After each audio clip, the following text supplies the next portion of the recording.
The scream that tore from her throat when the arrow pierced her shoulder echoed through the pine forest, sending birds scattering into the twilight sky. And Brenna Morgath knew with terrible certainty that the hunters were close enough to hear it. She stumbled forward, one hand clamped over the wound, feeling hot blood seep between her green fingers as she pushed through the undergrowth. The bounty poster had appeared in 3 villages now, each one offering more gold than the last for her capture. Dead or alive, the words proclaimed beneath the crude sketch that somehow managed to capture the sharp angle of her tusks and the distinctive scar that cut through her left eyebrow. She had been foolish to think she could pass through human territory unnoticed, even with her hood drawn low and her weapons hidden. Someone had recognized her, and now the hunters were on her trail like wolves scenting wounded prey. Another arrow whistled past her ear, embedding itself in a tree trunk with a solid thunk that made her heart slam against her ribs. 3 of them at least, maybe more. She could hear their voices calling to each other through the trees, coordinating their approach. Professional bounty hunters, not farmers with pitchforks. The distinction meant everything. Farmers she could have reasoned with or frightened off. These men would not stop until they collected their prize. The forest floor sloped downward suddenly, and Brenna half ran, half slid down the embankment, her boots sending loose stones cascading ahead of her. The arrow shaft scraped against a branch and she bit back another cry, tasting copper as her teeth cut into her lower lip. At the bottom of the slope, a narrow stream gurgled over smooth rocks, and beyond it, she could see the dark outline of a structure through the trees. A cabin, isolated and far from any village. Desperation made the decision for her. She splashed through the stream, the cold water shocking against her overheated skin, and ran for the cabin. The door was not locked. She burst through it and slammed it behind her, fumbling for the heavy wooden bar she could see mounted on the wall. Her injured arm screamed in protest as she lifted the bar into place, sealing the door. The cabin was a single room, Spartan but clean. A stone fireplace dominated one wall, cold ashes in the grate. A narrow bed sat against another wall, covered with a rough wool blanket. A table, 2 chairs, shelves with supplies. No other occupant visible, but clearly someone lived here. Brenna pressed her back against the door, breathing hard, trying to think through the haze of pain and fear. The arrow had to come out. She reached for it, wrapping her fingers around the shaft. "Do not do that." The voice came from the shadowed corner near the fireplace, and Brenna's head snapped up. Her hand went to the knife at her belt, drawing it despite the agony that lanced through her shoulder at the movement. A man stepped into the dim light filtering through the cabin's single window, his hands raised to show they were empty. He was tall, taller than most humans she had encountered, with broad shoulders and the kind of weathered face that spoke of years spent outdoors. His hair was dark brown, streaked with early gray at the temples, and his eyes were a clear, steady gray that assessed her without the fear or disgust she had learned to expect from human faces. He wore simple clothes, a worn linen shirt and leather trousers, and moved with the controlled grace of someone trained in combat. "You pull that arrow out here and now, you will bleed to death before you can properly dress the wound," he said, his voice level and calm. "The head is barbed. It needs to be cut out, not yanked free. Stay back," Brenna managed, though her voice shook. The knife wavered in her grip. "This is my home," the man said, not moving closer but not backing away either. "And you have just brought trouble to my door. I can hear them out there." He tilted his head slightly, listening. Brenna strained to hear over the pounding of her own heart and caught the sound of voices, still distant but drawing nearer. "I will leave," she said. "Just give me a moment. I will go out the back and they will not know I was here." There is no back door. And you will not make it 10 paces with that arrow in you. He lowered his hand slowly. Let me help you, or leave now and take your chances. But decide quickly, because those hunters will be here any minute. Outside, a voice called out closer than before. Saw her come this way. Check that cabin. The man's eyes never left hers. Brenna's mind raced through her options, each one worse than the last. Fight her way out. She could barely hold the knife. Run. He was right, she would not get far. Trust this stranger. Every instinct screamed against it. Humans did not help orcs. Humans killed orcs or turned them in for gold. But the alternative was capture, and capture meant death. Not a clean death either, but the kind that came at the end of a rope in a village square with crowds jeering and throwing refuse. Why would you help me? She demanded. Something flickered across his face, too quick to name. Because I do not believe in hunting people for money, he said simply. Now get away from the door. Brenna stumbled sideways just as fists began pounding on the wood. Open up. We tracked a fugitive to this cabin. Open the door or we will break it down. The man walked past her, so close she could have grabbed him, and lifted the bar. Brenna's breath caught, betrayal sharp as a blade in her chest. Of course. She had been a fool to hope for even a moment that he might actually help. He was going to hand her over, but instead of throwing the door wide, he opened it only a crack, positioning his body in the gap. What is this about? He asked, his tone annoyed. It is nearly dark. Did an orc come through here? A rough voice demanded. Female, tall, green skin, wounded. She is dangerous. There is a bounty on her head. An orc, here, the man sounded skeptical. I have seen no one. I have been inside all afternoon working on accounts. Mind if we search your cabin? Yes, I do mind. This is private property. The man's voice hardened.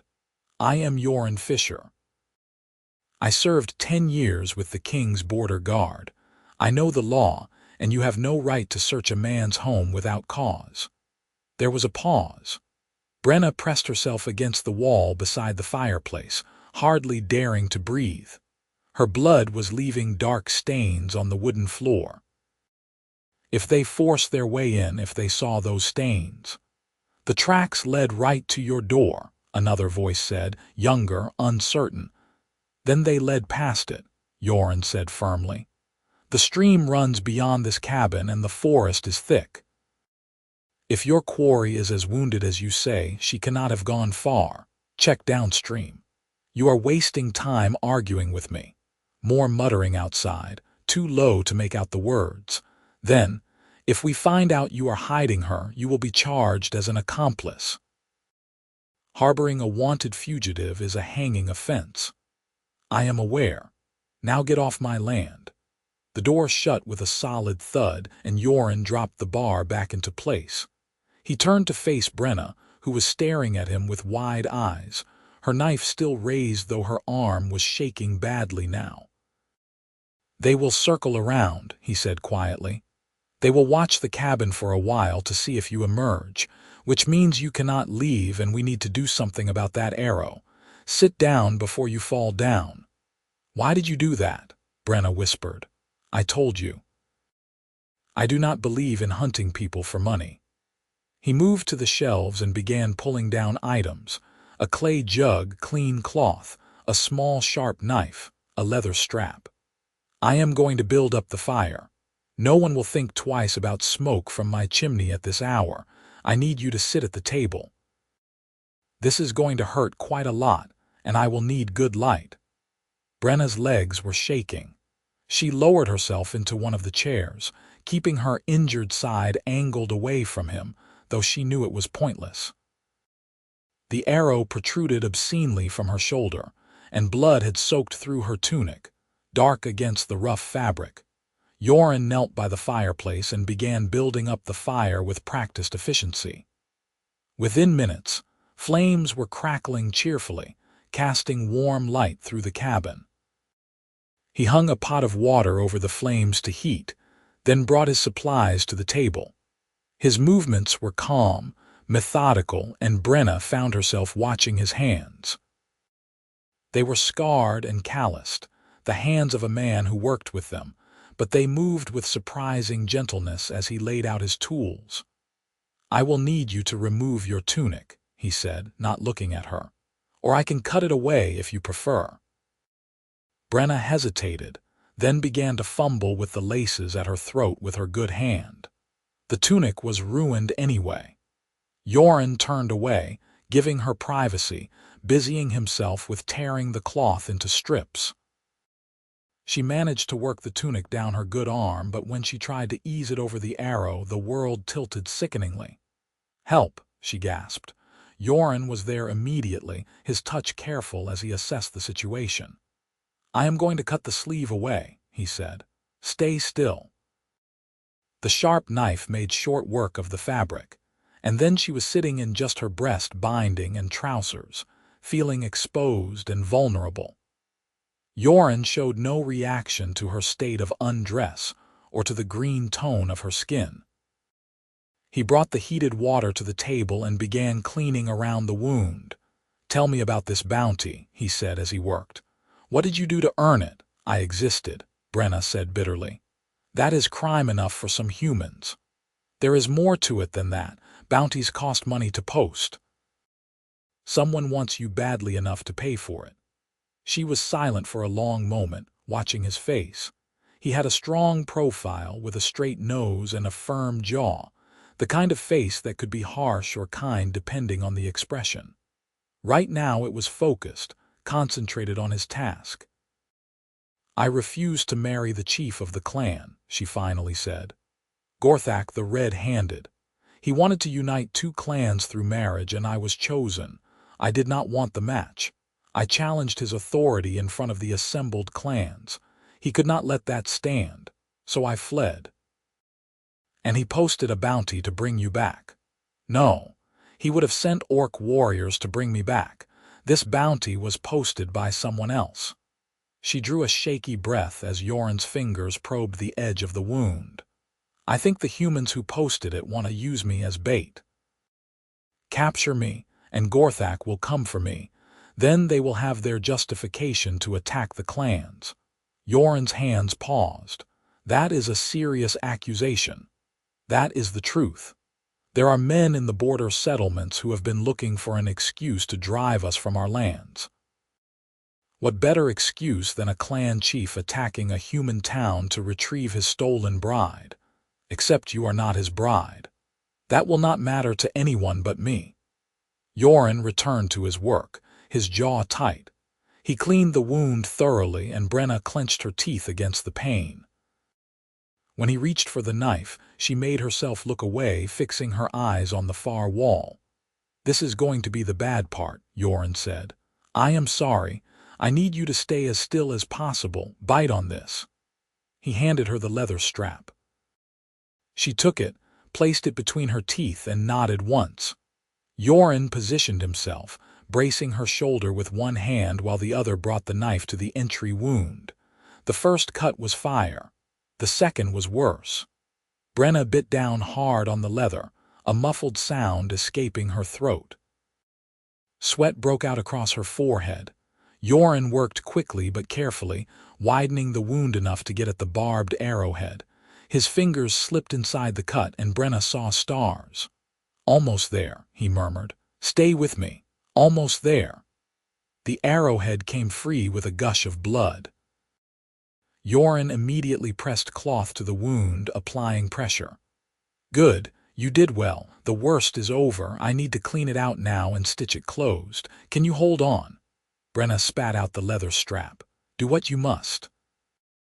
He flushed the wound with the heated water mixed with something that stung viciously, then threaded a needle with practiced ease. The stitches pulled at her torn flesh, but after the extraction, it was almost bearable.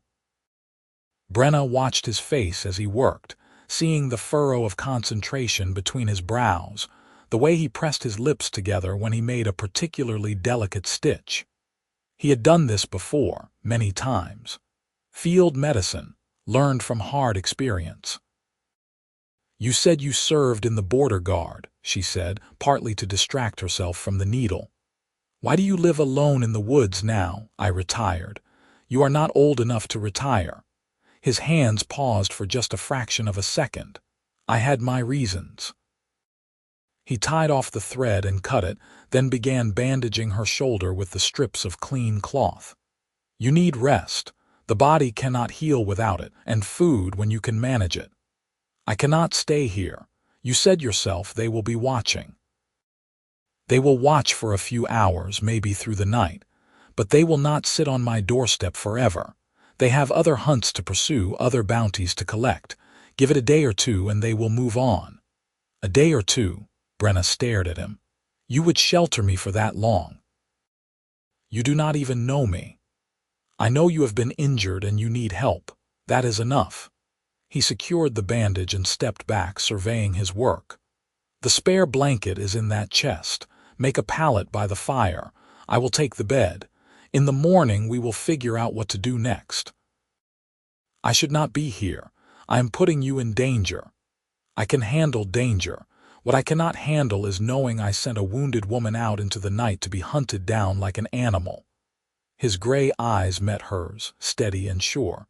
You will stay, at least until you are strong enough to travel safely. That is the end of the discussion.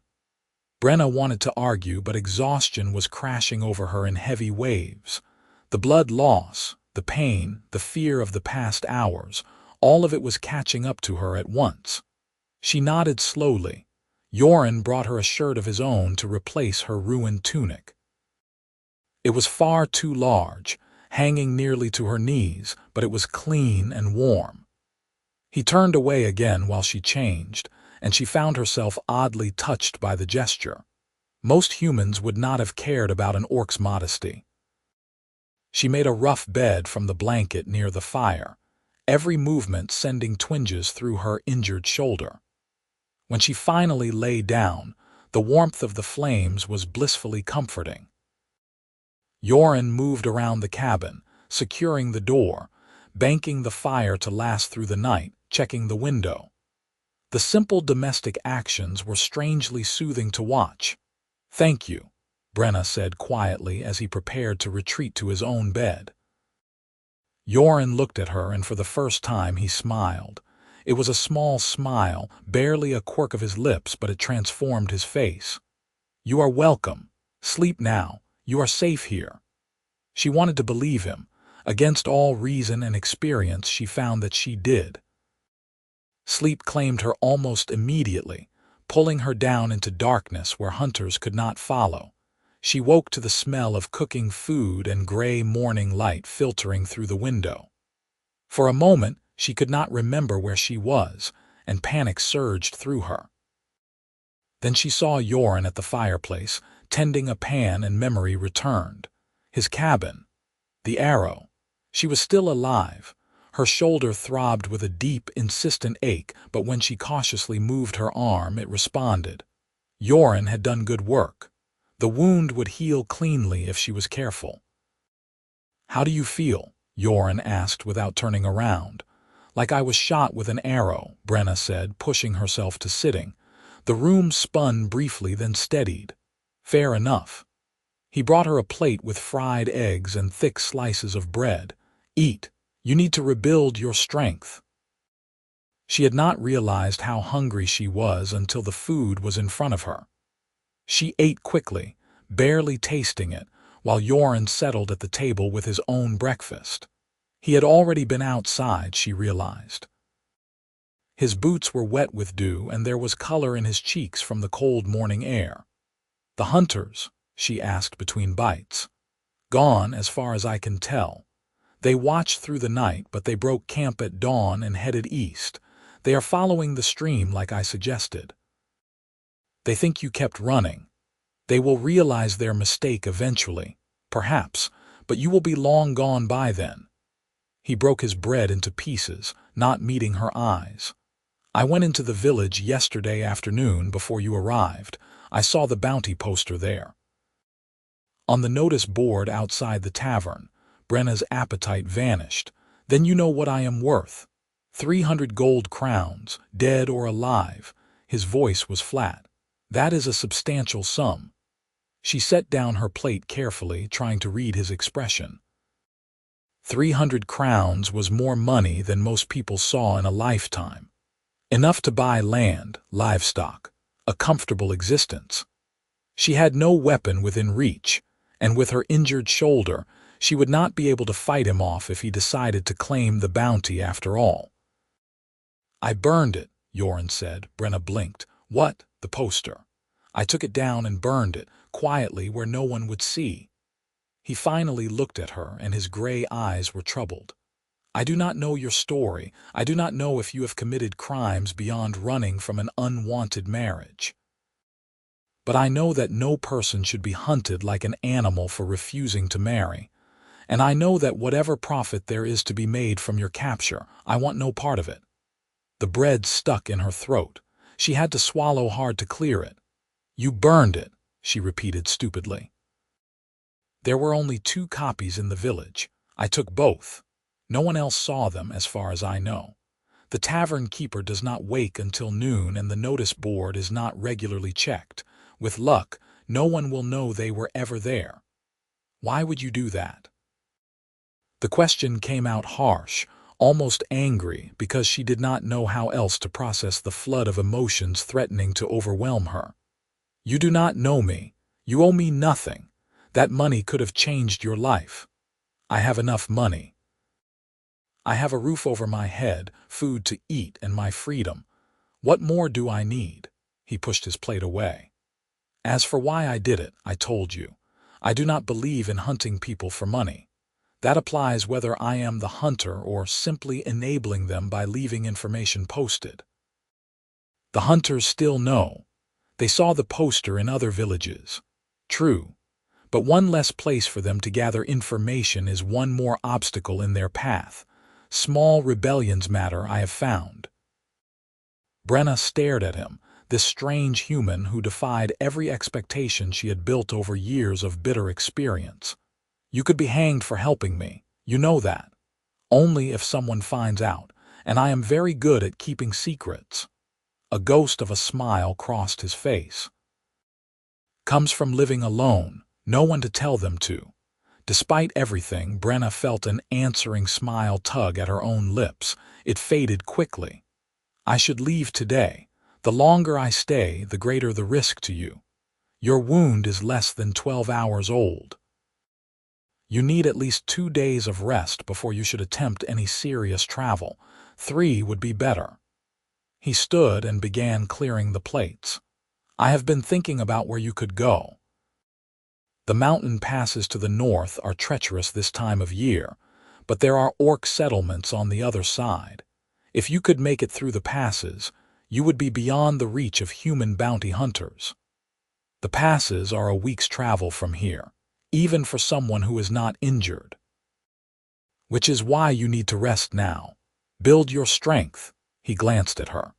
Unless you have a better plan, she did not. The truth was, she had been running without direction, driven only by the need to stay ahead of her pursuers. She had no plan beyond survival, no destination in mind. The northern mountains had not even occurred to her, but now that he mentioned them, she realized it might be her only real option. East and west lay more human settlements. South was orc territory, but that would mean returning to the lands controlled by Gorthak. North was freedom if she could reach it. The passes are dangerous, she said slowly. There are rockslides, predators, weather that can turn deadly in minutes. I would need supplies, cold weather gear, food. I can provide those things. Why? The question burst from her. Why are you doing this? No human would help an orc like this. No human has ever helped an orc like this. What do you want from me? Yoren set down the plates with a careful control that suggested her words had struck something raw. When he spoke, his voice was quiet but intense. 10 years ago, I was part of a border patrol that came across an orc family trying to cross into human lands. A mother and 3 children. They were fleeing something. We never learned what. My commanding officer ordered us to drive them back. When the mother refused, when she begged us to let them pass, he ordered us to attack. He stopped, his hands bracing against the table, his head bowed. Brenna held her breath, not daring to interrupt. I followed orders, Yoren continued. I did my duty as a soldier. The mother died defending her children. We drove the children back across the border, wounded and terrified. I told myself it was necessary, that we were protecting our people, that orcs were the enemy. He looked up, and his eyes were haunted. But I have never forgotten the look on that mother's face, the love and desperation. She was not a monster. She was a person trying to protect her family, and I killed her for it. The silence that followed was heavy with old grief. I left the border guard not long after, Yoren said.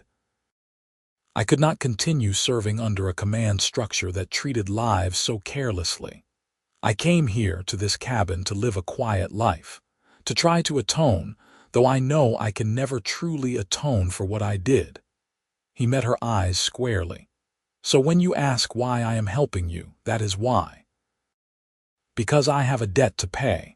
Because I want to believe that people can be better than their worst moments. Because you deserve to live freely without fear. Brenna's throat was tight. She understood now the shadows she had glimpsed in his expression, the reason a man of fighting age would retire to an isolated cabin. He was haunted as she was haunted. They were both refugees from violence they had not chosen. I am sorry, she said softly, for that mother, for her children, for what was done to them, as am I. Yoren straightened. Rest today. Let your body heal. Tomorrow we will begin planning your route north. The day passed slowly. Brenna slept fitfully, waking to find Yoren working quietly at the table, mending a torn shirt or sharpening his knives. He brought her food at intervals, simple but nourishing, and changed her bandage in the evening. His touch was clinical, professional, but Brenna found herself noticing things she had not noticed before. The way his hair fell across his forehead when he bent over her shoulder. The warmth of his hands. The careful gentleness with which he handled her, as if she were something precious rather than something to be feared. It confused her, this growing awareness. She was orc, he was human. Such attractions led nowhere good. The barriers between their peoples were too high, built on too many centuries of conflict and mistrust. Yet she could not deny what she felt stirring in her chest every time he looked at her with those steady gray eyes. That night, lying by the fire while Yoren slept in his bed across the room, Brenna allowed herself to imagine, just for a moment, what it might be like to stay. To wake each morning to the smell of his cooking and the sound of his footsteps. To learn the quiet rhythms of his life and to share her own with him. To have a home again, a place of safety and warmth. But fantasies were dangerous things. She was a fugitive with a price on her head, and he was a human who would be destroyed if their association became known. There could be no future here, no matter how much her heart might wish otherwise. The second day dawned clear and cold. Brenna's shoulder was healing well, the pain settling into a manageable ache rather than the sharp agony of the first day. She was able to move around the cabin more freely, though Yoren insisted she should not overtax herself. He went outside to chop wood, and she found herself watching through the window as he worked, admiring the efficient rhythm of the axe, the play of muscles beneath his shirt. When he came back in, arms loaded with firewood, she quickly looked away, busying herself with folding her blanket. "How is the shoulder?" he asked, stacking the wood beside the fireplace. "Better, much better." She tested her range of motion, lifting her arm. It pulled at the stitches, but not unbearably. "You have a healer's touch," I learned by necessity. When you are days away from the nearest town, you learn to tend your own wounds or you die of them. He brushed bark chips from his sleeves. "I want to show you something. A map. So we can plan your route properly." He pulled a rolled parchment from a chest and spread it on the table. It was a detailed map of the border region, marked with mountains, rivers, villages, and trails. Brenna leaned over it, tracing the lines with her finger. "We are here," Yoren said, pointing to a spot marked with a small X. "The northern passes begin here, roughly a week's travel on foot, but there are 3 possible routes and each has its own dangers."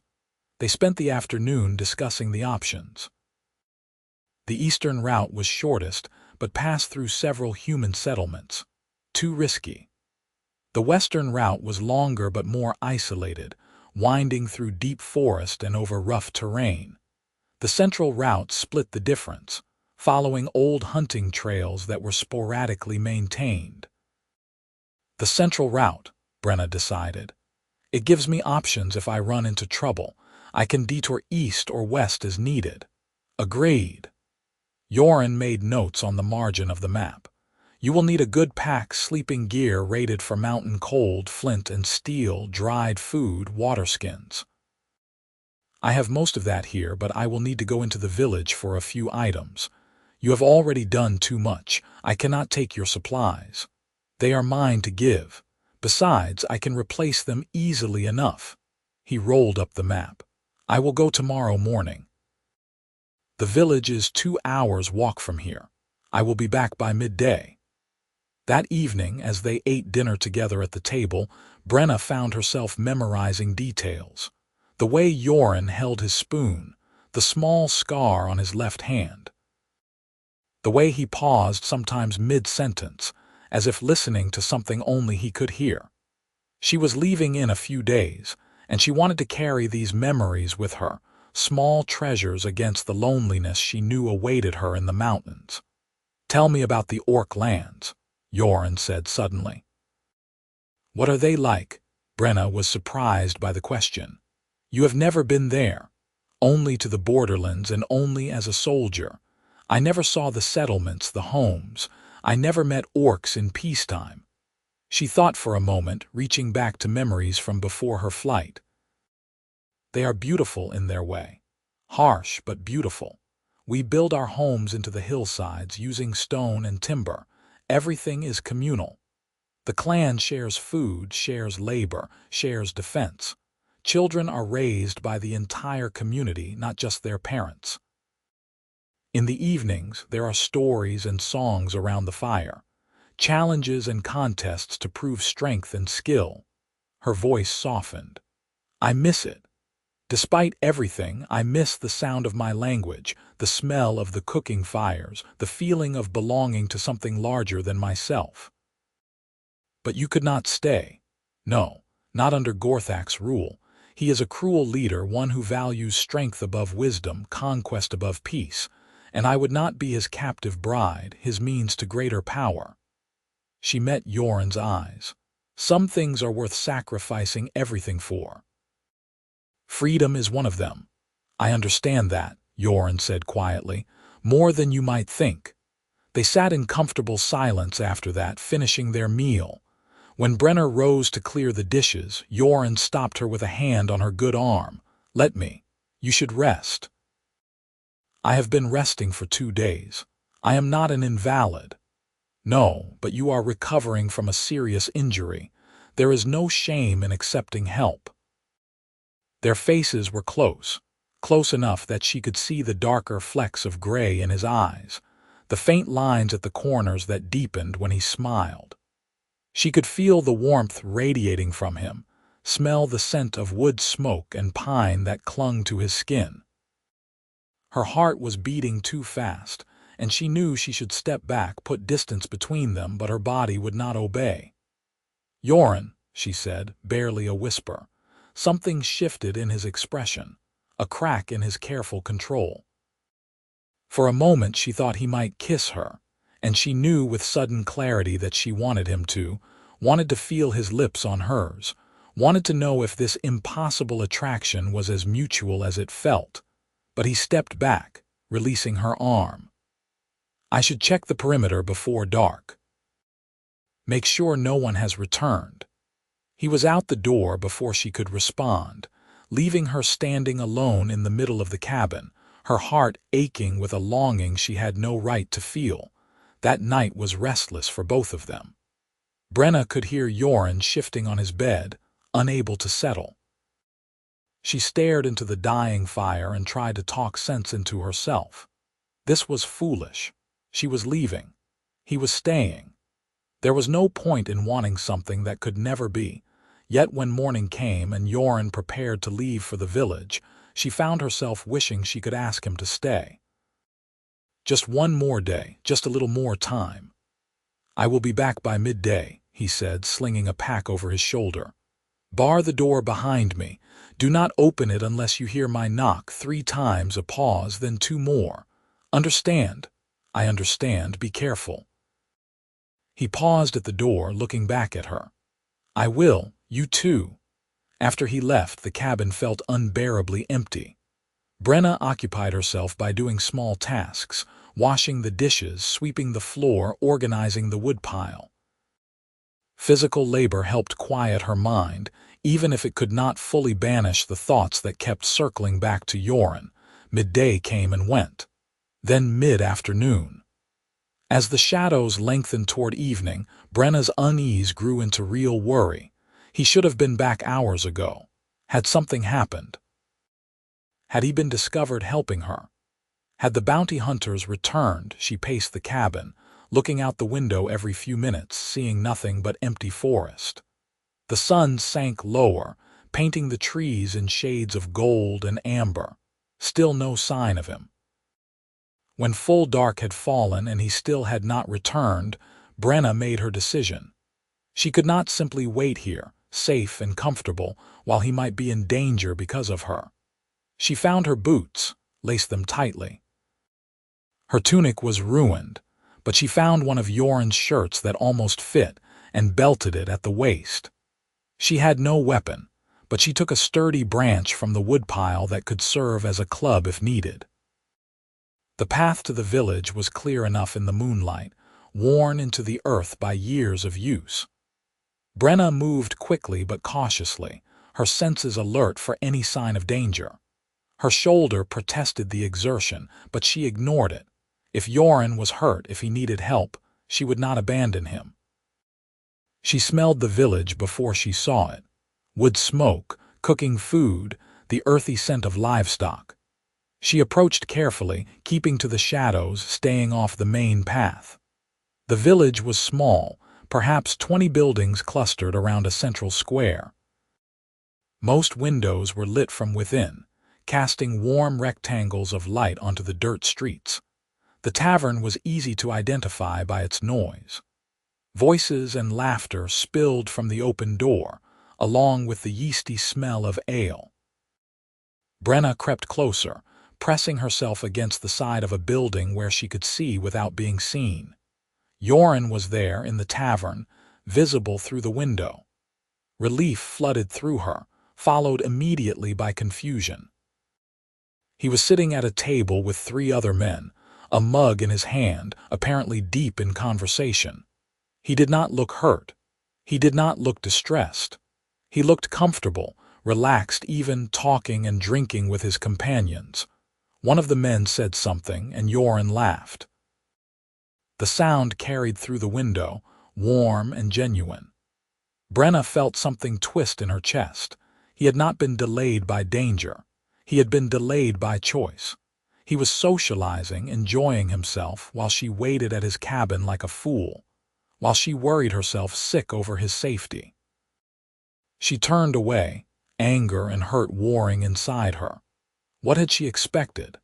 That she mattered to him beyond a project, a good deed to ease his guilty conscience.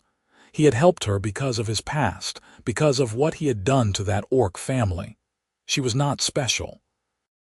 She was just another orc, another way for him to feel better about himself. The walk back to the cabin was bitter. By the time she arrived, her hurt had crystallized into cold resolution. She would leave tonight.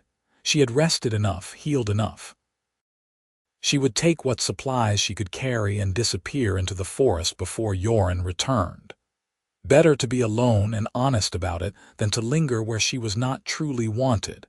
She was shoving dried meat into a pack when she heard the knock. 3 times, a pause, then 2 more. For a moment she considered not opening the door, but that would be childish. She lifted the bar and stepped back, letting him enter. Yoren came in carrying a large pack, his cheeks flushed from the cold. He stopped short when he saw her fully dressed, her own pack half filled on the table. "What are you doing?" he asked, leaving, "as I should have done this morning. It is the middle of the night, you cannot travel safely in the dark. I will manage." She turned back to the pack, shoving in a water skin. "Brenna, what is wrong? Did something happen?" The concern in his voice made her angrier. She whirled to face him. "I went to the village. When you did not return, I thought you might be in danger. I thought the hunters might have found you or that you had been hurt, so I went to find you." She spat the words like accusations. "Imagine my surprise when I found you drinking and laughing with your friends in the tavern." Understanding dawned on his face. "You think I abandoned you, that I was just passing time while you worried. Were you not?" "No." He set down his pack carefully. "I was gathering information. Those men I was drinking with are travelers, merchants who came through from the eastern settlements. I was asking them about road conditions, about which routes are being watched, about rumors of orc sightings. I learned that the eastern pass is completely blocked by early snow. I learned that there are hunter patrols working the central route. I learned that the western route, which we thought too dangerous, is actually your best option right now because a rock slide 2 weeks ago has made it impassable to anyone on horseback. Hunters will not follow you that way." Brenna opened her mouth, then closed it. "I am sorry I worried you," Yoren continued. "I should have anticipated that I would be delayed and told you not to expect me before dark, but I was not socializing for pleasure. Everything I did today I did for you, to help you survive the journey ahead." Shame washed over her, hot and uncomfortable. "I thought," she said, her voice small, "I thought I was just a project to you, a way to ease your conscience." Yoren crossed the distance between them in 2 strides. He took her hands in his, and his grip was warm and solid. "You are not a project. You are not a means to absolution. You are Brenna. You are brave and strong, and you make me laugh even when I should be serious. You are the first person in 3 years who has made this cabin feel like less of a prison and more like a home." His voice dropped lower, rougher.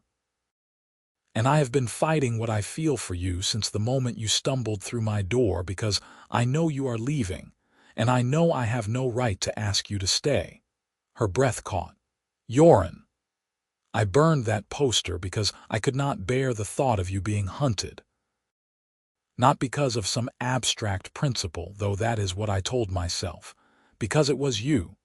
Because in the space of a single day you had become important to me in a way I cannot fully explain and do not entirely understand. You are human. I am orc. There is no future for us. You know that. I know the world says there is no future for us, but the world is wrong about a great many things." His hands tightened on hers. "I am not asking you to stay. Your freedom is paramount and I will not trap you here, but I want you to know the truth before you go. I want you to know that you matter. To me, you matter more than anything." Brenna's eyes burned. "If I stay, they will find me eventually, and when they do, they will destroy you. They will burn your cabin, arrest you, perhaps kill you. I cannot do that to you. I will not. Then take me with you." She stared at him, certain she had misheard. "What? Take me with you to the mountains, to the orc settlements beyond?" He said it as if it were the simplest thing in the world. "I have no ties here, no family, no obligations. This cabin is just a building. I can walk away from it." "You would give up everything, your home, your life, to go into exile with a fugitive orc." "I would give up anything for a chance to have a life worth living. And a life with you, even a hard one in the mountains, would be worth more than a safe, lonely existence here." His gray eyes were fierce with conviction. I am not asking you to marry me or pledge yourself to me. I am not even asking you to love me, though I hope someday you might. I am asking you to let me help you reach safety. And after that, if you want me to leave, I will. But at least let me do this. Let me see you safely to the other side of the mountains. Every rational part of her mind screamed that this was madness, that she should refuse, that she should protect him from the consequences of his own reckless generosity.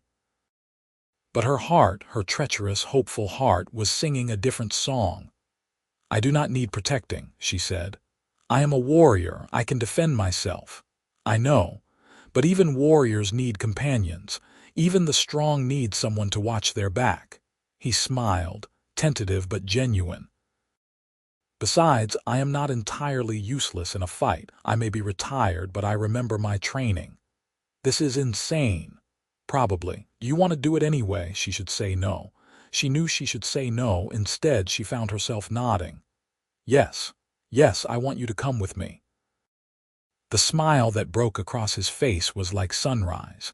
He pulled her into his arms, carefully mindful of her injured shoulder, and held her close. Brenna leaned into his warmth, letting herself have this moment of pure, uncomplicated joy. We will leave at first light, Yoren said against her hair. I will pack everything we need tonight. With two of us, we can carry more supplies, travel more safely. We will take the western route. It will be hard, but we will manage it together. Together, Brenna echoed, testing the word. It felt right. They spent the rest of the night preparing. Yoren had already purchased most of what they needed. Cold weather cloaks, dried food, extra waterskins, rope, flint, and steel. He added items from his cabin. A good axe, hunting knives, a small pot for cooking, blankets. Brenna checked and rechecked the straps on her pack, making sure everything was secure and balanced. As dawn painted the sky pink and gold, they stood outside the cabin one last time. Yoren looked back at it, his expression unreadable. You regret this? Brenna asked quietly. He turned to her, and his smile was sad but certain. No, I have lived here for 3 years, and I have been existing, not living. I am ready for something more. I am ready to stop running from my past and start building a future. He held out his hand. Shall we? She took his hand, lacing her fingers through his. We shall. The first day of travel was difficult but manageable. They followed game trails through the forest, heading steadily west and north. Yoren proved to be an excellent traveling companion, steady and sure-footed, alert to dangers. He pointed out edible plants, safe water sources, the best places to make camp. When they stopped for the night, he built a small, efficient fire and cooked a meal that was surprisingly tasty given their limited supplies. You are full of surprises, Brenna said, savoring the herb-seasoned rabbit. I have had a lot of time to practice cooking. It was either learn or subsist on burnt porridge. He poked at the fire with a stick. How is your shoulder holding up? Well enough. A little sore, but nothing I cannot manage. Tell me if it gets worse. We can rest an extra day if needed. We cannot afford delays. Every day we travel is another day the hunters might catch up. They are not going to catch us, Yoren said with confidence.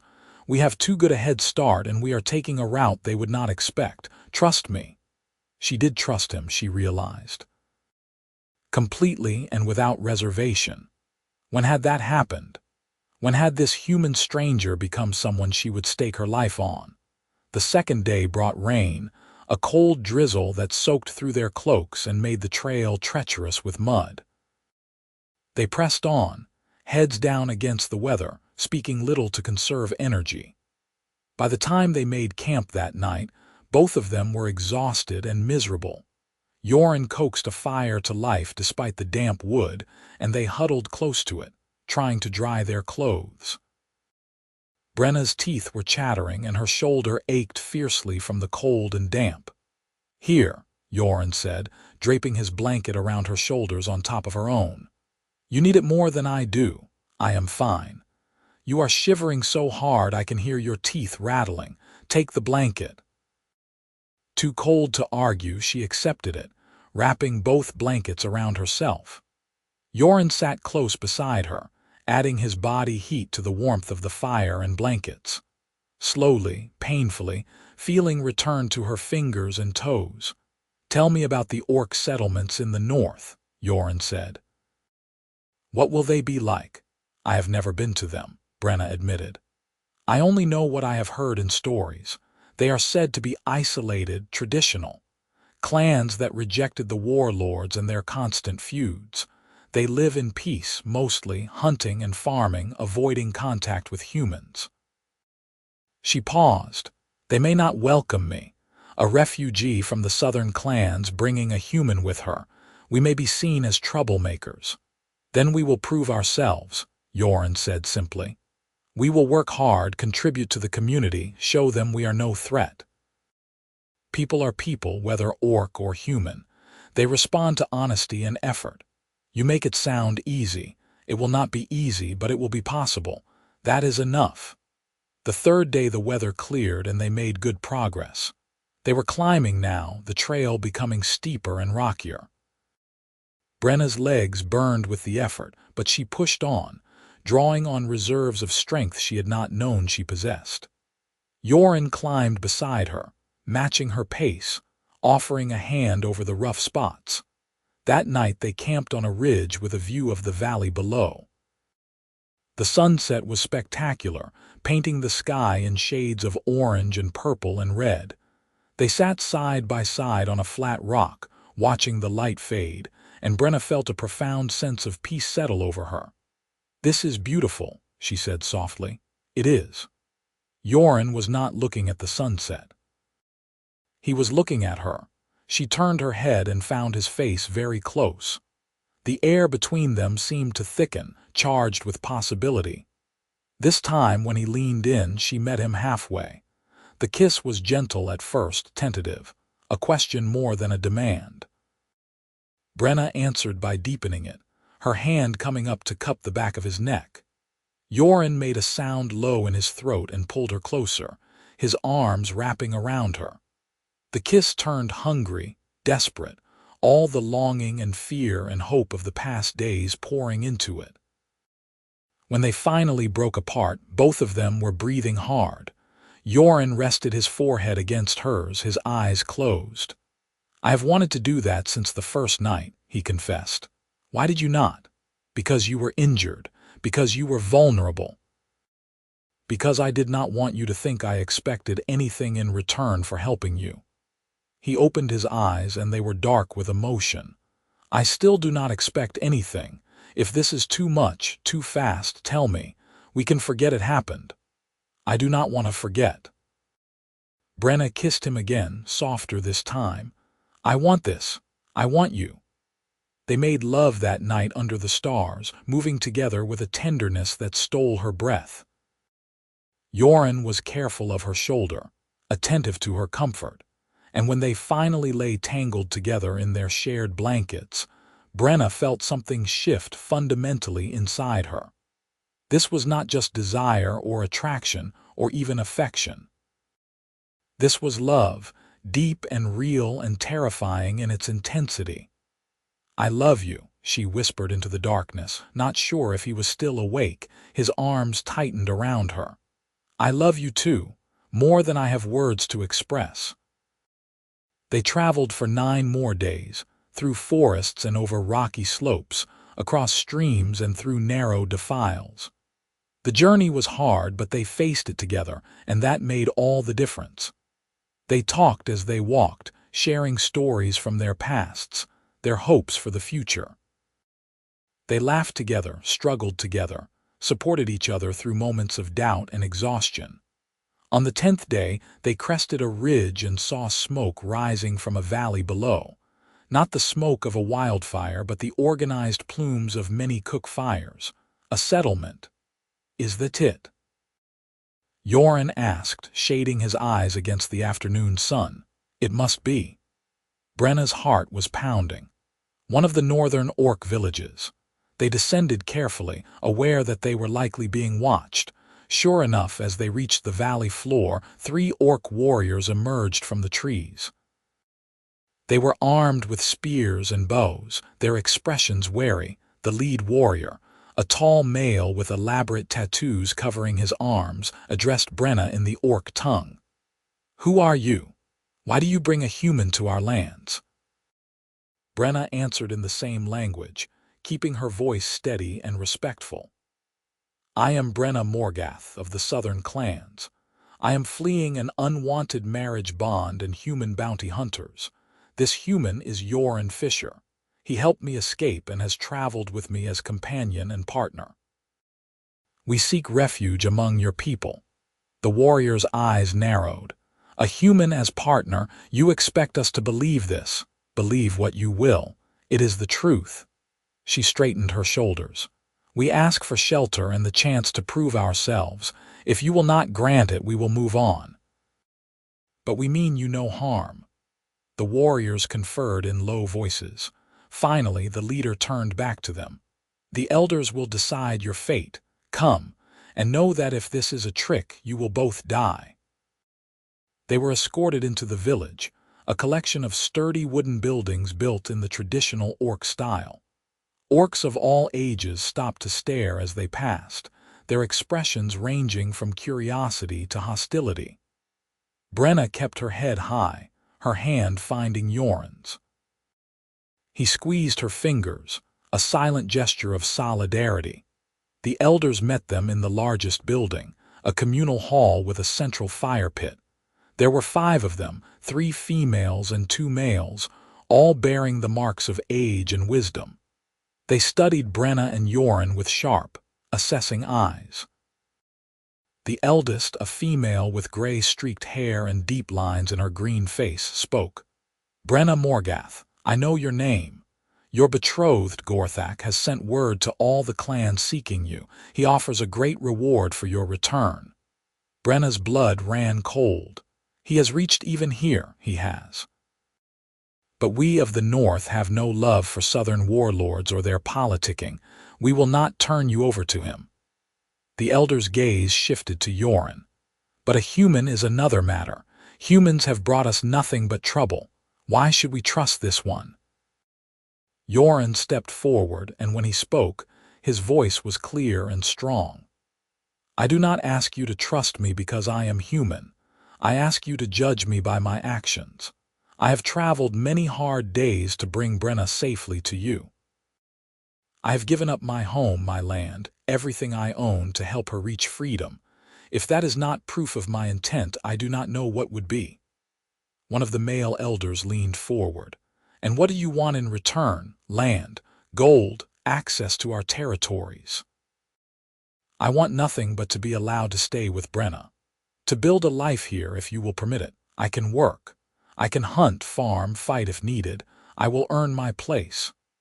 The elders exchanged glances, communicating in ways Brenna could not quite read. Finally, the eldest spoke again. "We will grant you provisional refuge. 6 months. During that time you will live and work among us. If at the end of that time you have proven yourselves trustworthy, you may stay permanently. If not, you will be asked to leave. Do you accept these terms?" "We do," Brenna said immediately, and Yoren nodded his agreement. "Then it is settled. You will be given a small dwelling on the edge of the village. Food will be provided until you can provide for yourselves. Welcome to the northern clans, Brenna Morgath and Yoren Fischer. May your feet find solid ground here." The first months were difficult. The northern orcs were not openly hostile, but they were deeply suspicious, especially of Yoren. He bore their cold stares and curt responses with patience, throwing himself into whatever work was needed.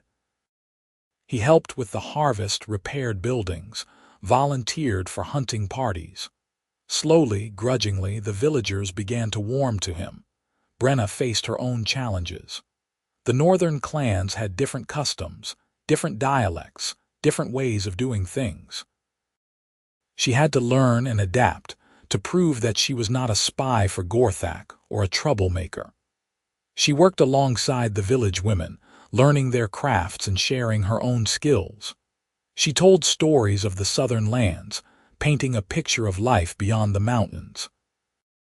Through it all, she and Yoren had each other. Their small dwelling became a refuge, a place where they could be simply themselves. They talked long into the nights, made love by firelight, built a life together one day at a time. Winter came, harsh and cold. Snow piled high against the buildings, and the village turned inward, focusing on survival. It was during a particularly brutal storm that Yoren proved his worth beyond doubt. A child had gone missing, wandered off despite warnings, and the parents were frantic. A search party was organized, but the conditions were deadly. Visibility was near zero, and the cold could kill in minutes. Yoren volunteered immediately. Brenna tried to stop him, terrified of losing him to the storm, but he kissed her fiercely and promised to return. "I know these conditions. I have trained for this. Trust me." He disappeared into the white chaos with 3 orc warriors. The village waited, huddled in the communal hall, praying to their gods. Hours passed. Then, just when hope was beginning to fade, the search party returned. Yoren carried the child, a small girl, wrapped in his own cloak. She was alive, barely conscious but alive. The parents wept with gratitude. The village elders looked at Yoren with new respect. That night in the communal hall, the eldest elder stood and made an announcement. "Yoren Fischer has proven himself. He risked his life to save one of our children, asking nothing in return. This is the mark of true courage and selflessness. From this day forward, he is not merely a guest in our village. He is one of us." A cheer went up from the assembled orcs. Brenna felt tears stream down her face as Yoren was embraced, welcomed fully into the community. He looked across the hall and found her eyes, his expression a mixture of joy and relief and love so intense it took her breath away. Spring came, melting the snow and bringing new life to the valley. Brenna and Yoren's provisional status was made permanent.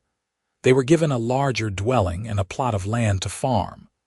The villagers no longer looked at them with suspicion, but with acceptance, even friendship.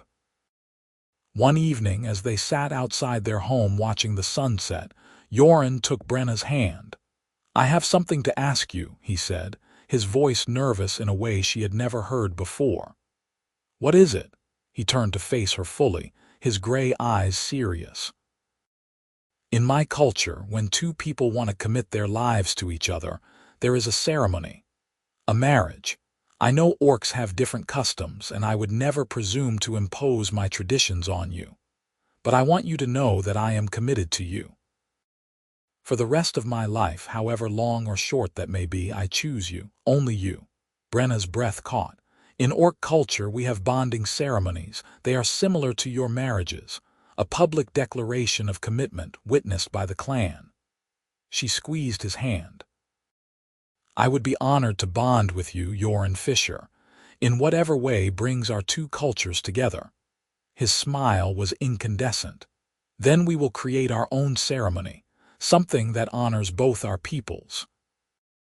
They were bonded on the first day of summer, in a ceremony that blended human and orc traditions. The elders officiated, speaking words in both languages about love, partnership, and the courage to bridge divides. Brenna wore flowers in her hair, a human custom, and Yoren bore the ceremonial markings of an orc warrior, painted on his skin with berry juice. They exchanged vows before the assembled village, pledging their hearts and lives to each other. When it was done, when they were declared bonded, Yoren kissed her to cheers and applause. Brenna clung to him, overwhelmed with joy and gratitude, and a sense of rightness so profound it felt like coming home. The celebration lasted long into the night. There was food and drink and music, the village coming together to honor the union of the human and the orc who had somehow found each other against all odds. As the stars wheeled overhead and the fire burned low, Brenna leaned against Yoren's shoulder and thought about how far they had come. From that desperate night when she had burst into his cabin, wounded and afraid, to this moment of perfect happiness. "What are you thinking?" Yoren murmured, his arm around her waist. "I am thinking that I am the luckiest woman alive," Brenna said. "I am thinking that you saved my life in more ways than one, and I am thinking that I love you more than words can say. I love you too." He kissed the top of her head.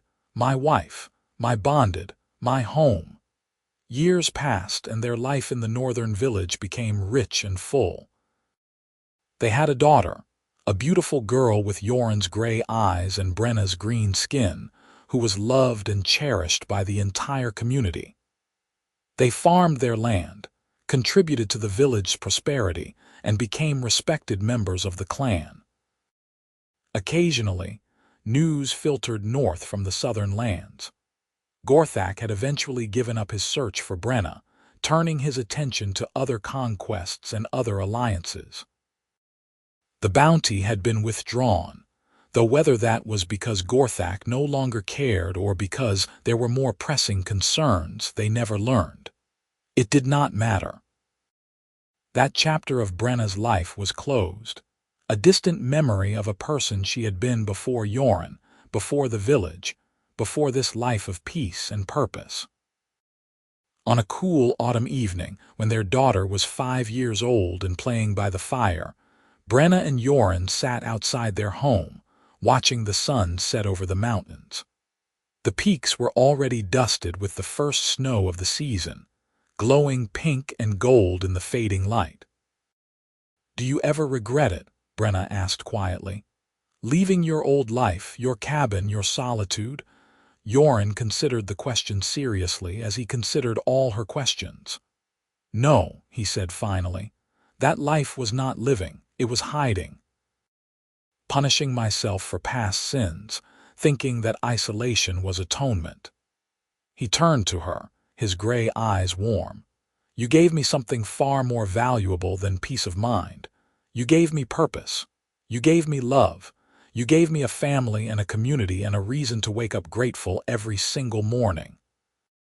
He took her hand, threading his fingers through hers in the gesture that had become their signature. "I would make the same choice 1,000 times over. I would burn that poster 1,000 times. I would walk through those mountains 1,000 times, as long as all roads led me to you." Tears pricked at Brenna's eyes. After all these years, he could still make her cry with the depth of his love. "I used to think that being orc and human meant we were doomed," she said. "That the barriers were too high, the prejudices too deep, but you proved me wrong. We proved everyone wrong." "We did," Yoren agreed. "And maybe, in our small way, we have started to build a bridge. Our daughter will grow up knowing that love does not have to follow the old boundaries, that people can choose connection over division. That is a legacy worth leaving." Their daughter called out then, wanting her parents to see the picture she had drawn in the dirt with a stick. They rose together and went to her, admiring her artwork, scooping her up between them in a hug that made her squeal with laughter. As darkness fell and they carried their daughter inside for the evening meal, Brenna looked back one last time at the mountains. They stood tall and impassive, guardians of the valley, witnesses to the journey that had brought her here. She thought of the girl she had been, running through the forest with an arrow in her shoulder, certain she would die alone and afraid. She thought of the moment Yoren had opened his door, had looked at her without fear or disgust, had simply offered help. She thought of the poster, burning in the quiet darkness, its flames consuming the bounty and all it represented. Such a small act, burning a piece of paper. Such a profound consequence. Yoren had hidden her bounty from the world, but more than that, he had shown her that she was worth more than any price that could be placed on her head. He had seen her, truly seen her, and chosen her. Every day, he continued to choose her. And she chose him, this human man who had become her whole heart. Inside their home, the fire crackled cheerfully. Their daughter's laughter rang out as Yoren tickled her gently. The smell of cooking food filled the air. Outside, the first stars appeared in the darkening sky, and somewhere in the village, someone began to sing. This was home. This was love. This was the life they had built together, against all odds and all expectations, and it was more than either of them had ever dared to dream. The years continued to unfold with the gentle rhythm of a life well lived. Their daughter, whom they named Alara, grew tall and strong, inheriting the best qualities of both her parents. She had Brenna's fierce independence and warrior spirit, tempered with Yoren's thoughtfulness and compassion.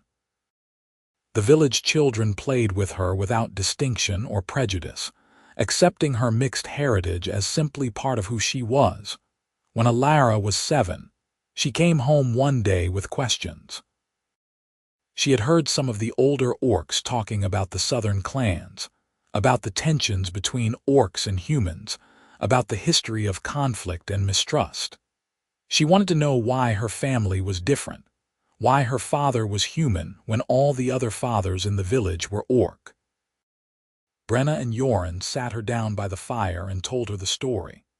Not the full, frightening version with all its dangers and desperation, but a tale suited for a child's understanding. They told her about courage and kindness, about choosing love over fear, about the power of seeing people as individuals rather than as members of a group. "Your father saved my life," Brenna said simply. "Not because he had to, but because he believed it was the right thing to do. And in doing so, he gave both of us a chance at happiness we never would have had otherwise." "He burned a paper that had your picture on it," Alara said, repeating the part of the story that had captured her imagination. "Just burned it quietly, so no one would know." "He did," Yoren confirmed. "Because sometimes the bravest acts are the quiet ones, the small choices we make when no one is watching, when there is no reward except doing what is right." Alara absorbed this seriously, her young face thoughtful. "I want to be brave like that," she declared. "I want to do right things even when they are hard." "You will," Brenna said, pulling her daughter close. "You already do." When Alara was 10, a group of human traders came to the village. It was a rare occurrence, humans venturing this far north, but the traders had heard tales of the quality of northern orc craftwork and wanted to establish trade relationships. The village elders were skeptical but agreed to meet with them. Yoren served as translator and mediator, his unique position as a human fully integrated into orc society giving him credibility with both sides. The negotiations were tense at first, old suspicions and prejudices rising to the surface. But Yoren's patient diplomacy, combined with the undeniable quality of the orc goods and the fair prices offered by the traders, eventually won the day. A trade agreement was established, the first of its kind in the region. The success of that initial exchange led to more contact between the village and human settlements. Not frequent, not without challenges, but real and growing. Yoren and Brenna became unofficial ambassadors, helping to facilitate understanding between two peoples who had been enemies for generations. It was slow work, frustrating at times, but deeply meaningful. They saw attitudes begin to shift, saw young people on both sides question the old hatreds, saw possibilities for a different future start to emerge. "We are building something," Yoren said one night as they lay in bed, listening to the wind outside. "It may not be finished in our lifetime, but we are laying a foundation. That has to count for something." "It counts for everything," Brenna said. She turned to face him in the darkness, her hand finding his cheek. Even after all these years, touching him still sent a thrill through her. "You have given me so much, Yoren Fischer. A home, a family, a purpose. I never imagined I could be this happy, nor did I." He kissed her palm. "You are my greatest adventure, Brenna Morgath. Every day with you is a gift." They made love then, slow and tender, their bodies knowing each other so well that words were unnecessary. Afterward, tangled together in their blankets, Brenna felt a profound sense of contentment settle over her. This was where she belonged. This was who she was meant to be. When Alara was 15, she announced her intention to become a healer. She had been apprenticing with the village medicine woman for 2 years, showing remarkable aptitude for the work. Brenna was immensely proud, though she worried about the dangers inherent in healing work, the exposure to disease and injury. "Let her follow her calling," Yoren counseled. "She has inherited your strength and courage. She will be fine." He was right, of course. Alara threw herself into her studies with dedication and passion, learning the properties of herbs, the techniques of stitching wounds, the art of diagnosing illness. She was particularly interested in finding ways to bridge orc and human healing practices, combining the knowledge of both traditions. "There is so much we can learn from each other," she said excitedly one evening over dinner. "The humans have surgical techniques we do not use, but we have herbal remedies they have never heard of. If we could share knowledge, think how many more people we could help." Yoren and Brenna exchanged glances across the table, seeing their own dreams reflected in their daughter's ambitions. "Then you must do exactly that," Brenna said.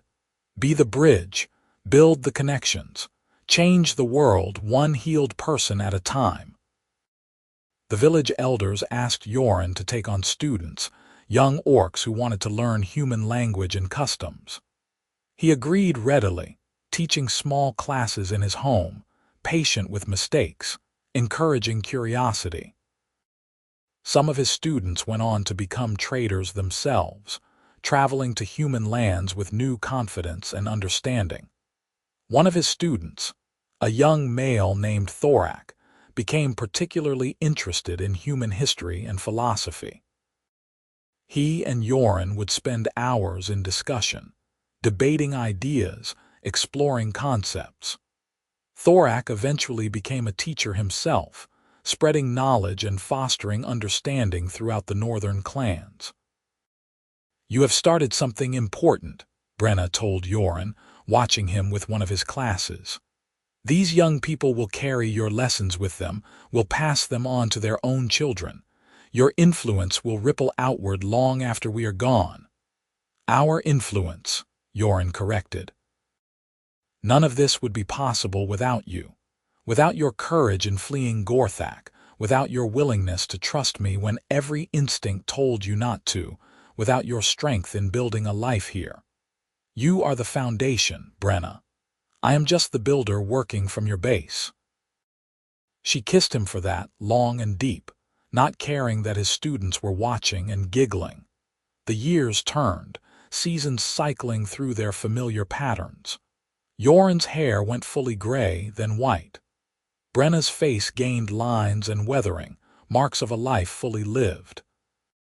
They slowed down, their bodies aging, but their connection remained as strong as ever. Alara grew into a renowned healer, known throughout the region for her skill and compassion. She fell in love with a kind young orc warrior named Dravik, and their bonding ceremony was a joyous celebration that drew people from miles around. 2 years later, she gave Brenna and Yoren their first grandchild, a squalling green boy with his grandmother's fierce spirit.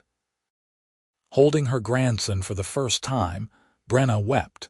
She wept for the girl she had been, running through the forest in fear and pain. She wept for the impossible journey that had brought her here. She wept for the sheer, overwhelming love that filled her heart to bursting. "He is perfect," she whispered to Yoren, who stood beside her with tears in his own eyes. "Like his grandmother," Yoren said softly. More grandchildren followed over the years, each one a blessing, each one proof that love could transcend any boundary. The children grew up hearing stories of their grandparents' extraordinary journey, of the human who had hidden the orc's bounty and burned the poster quietly in the night, of the impossible love that had defied all expectations. On Brenna and Yoren's 30th bonding anniversary, the village held a grand celebration in their honor. People came from far and wide, humans and orcs together, to pay tribute to the couple who had helped bridge two worlds. There were speeches and gifts, music and dancing, laughter and tears. The eldest elder, now ancient and frail but still sharp of mind, stood to speak. 30 years ago, a desperate orc woman and a kind human man found each other in the wilderness. Many of us doubted they would last. Many thought their bonding was foolishness, that the barriers between our peoples were too great to overcome. But they proved us wrong. They showed us that love is stronger than prejudice, that courage can create new possibilities, that individual choices matter more than ancient feuds. They have been lights in the darkness, bridges across divides, living proof that a better world is possible. We honor them tonight, and we honor the path they have walked together. The crowd erupted in cheers. Brenna and Yoren stood together, hand in hand as always, overwhelmed by the love and respect shown to them. When the noise finally died down enough for them to speak, Yoren cleared his throat. "We are humbled by your words," he said, his voice carrying across the crowded hall. "But we are not heroes. We are simply two people who chose love when fear would have been easier, who chose trust when suspicion was expected, who chose to build rather than destroy.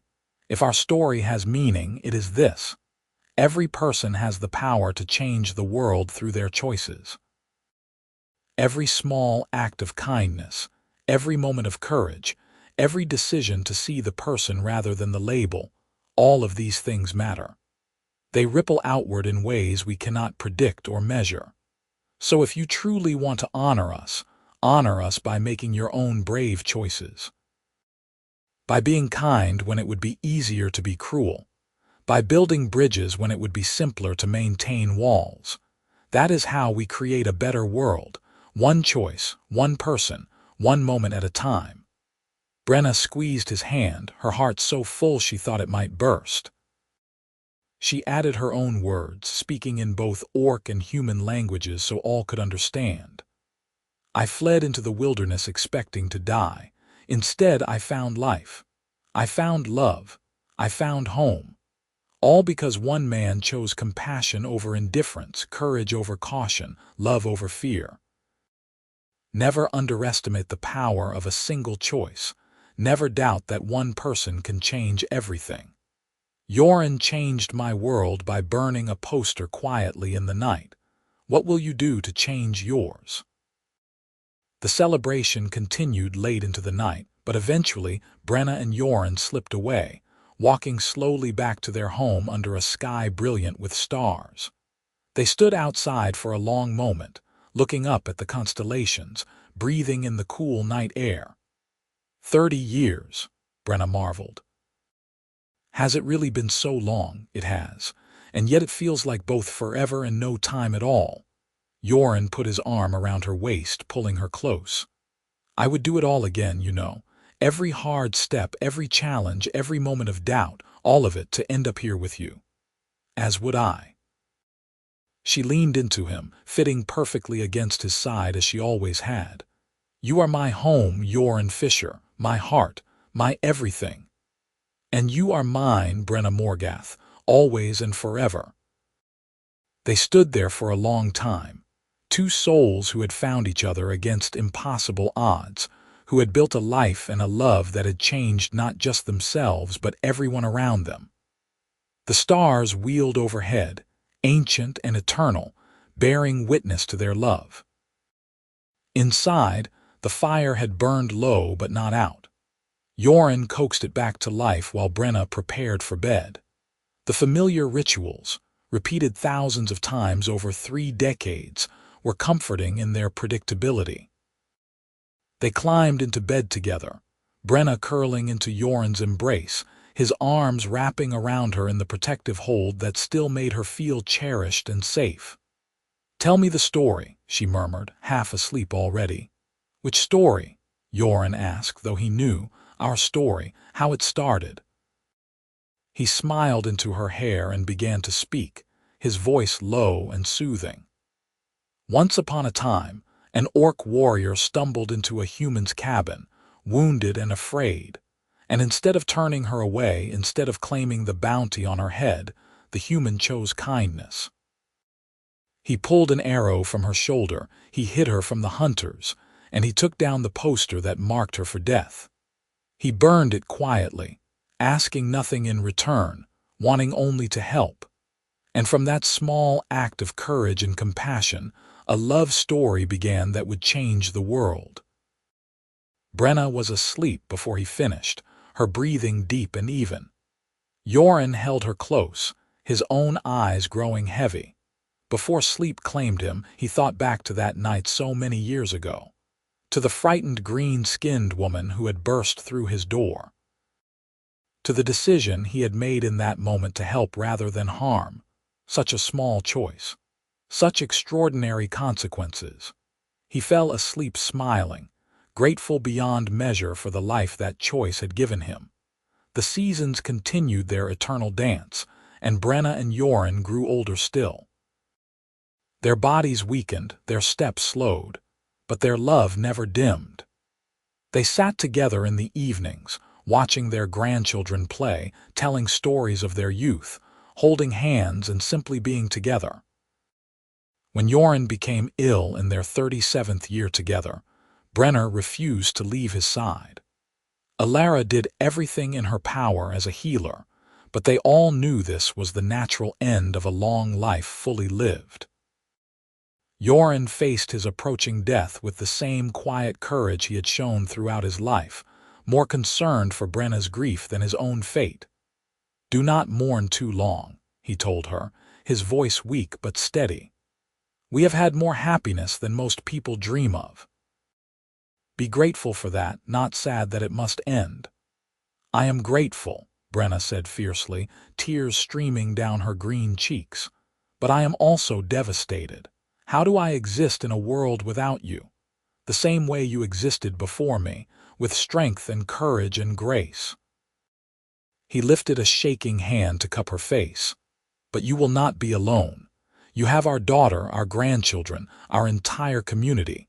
You have built a life here that will continue long after I am gone. And who knows? Perhaps we will find each other again in whatever comes after this life. I would like to think that love like ours is eternal." "It is," Brenna whispered. "It must be. I refuse to believe otherwise." Yoren died peacefully 3 days later, surrounded by his family, his last breath a gentle sigh as he slipped away. Brenna held him as he went, her tears falling on his still face, her heart breaking into pieces even as she forced herself to be strong for their daughter and grandchildren. The village mourned with her. Yoren had been beloved, a bridge builder, a teacher, a friend to many. His funeral was attended by both orcs and humans, people traveling from far and wide to pay their respects. They shared stories of his kindness, his wisdom, his unwavering commitment to peace and understanding. They spoke of the legacy he left behind, the lives he had touched, the world he had helped to change. Brenna stood through it all with dry eyes and a straight back, accepting condolences with grace. But at night, alone in the bed they had shared for so many years, she wept. She wept for the loss of her partner, her love, her home. She wept for all the days they would never have, all the moments stolen by death's inevitable claim. But as the weeks passed, as the sharp edge of grief began to dull into a persistent ache, Brenna found herself remembering Yoren's words. She had a life here, a purpose, a community that needed her. She had grandchildren to spoil and a daughter to support. She had stories to tell and wisdom to share. She began teaching the village children. passing on the lessons Yoren had taught her about bridging cultures, about seeing people as individuals, about the power of small acts of courage. She told them the story of their meeting over and over, until every child in the village could recite it. She made sure Yoren's legacy lived on through their understanding. Alara worried about her mother, checking on her constantly, but Brenna assured her she was all right. "I miss him every moment," she admitted. "But I am not broken. Your father gave me 37 beautiful years. I will not dishonor that gift by giving up on life now. I will live fully, as he would have wanted, until it is my time to join him."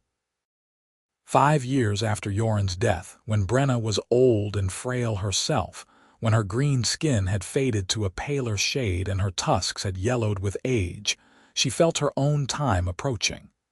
She faced it without fear, almost with relief. She had lived a long, full life. She had loved deeply and been loved in return. She had raised a remarkable daughter and seen her grandchildren grown. She had helped change the world in her own small way. On a crisp autumn evening, surrounded by her family in the home she and Yoren had built together, Brenna closed her eyes for the last time. Her last words were his name, spoken with love and longing, and the certainty that she would see him again soon. Alara held her mother's hand as she passed, weeping even as she smiled through her tears. "Go to him," she whispered. "He has been waiting for you." The village mourned again, burying Brenna beside Yoren in the place of honor reserved for elders and heroes. 2 headstones stood side by side, marking the graves of the human and the orc who had loved each other against all odds, who had built bridges with their lives, who had proven that love was stronger than any divide. Years became decades. Generations passed. But the story of Brenna and Yoren lived on, told and retold until it became legend. The story of the orc warrior who fled into the wilderness and the human who hid her bounty, burning the poster quietly in the night. The story of impossible love that changed 2 worlds. Their great-great-grandchildren, both orc and human, grew up knowing that they were descended from something extraordinary. They carried forward the legacy of bridge building, of choosing love over fear, of making brave choices in the face of prejudice and hate. In the village where Brenna and Yoren had made their home, a monument was erected in their honor.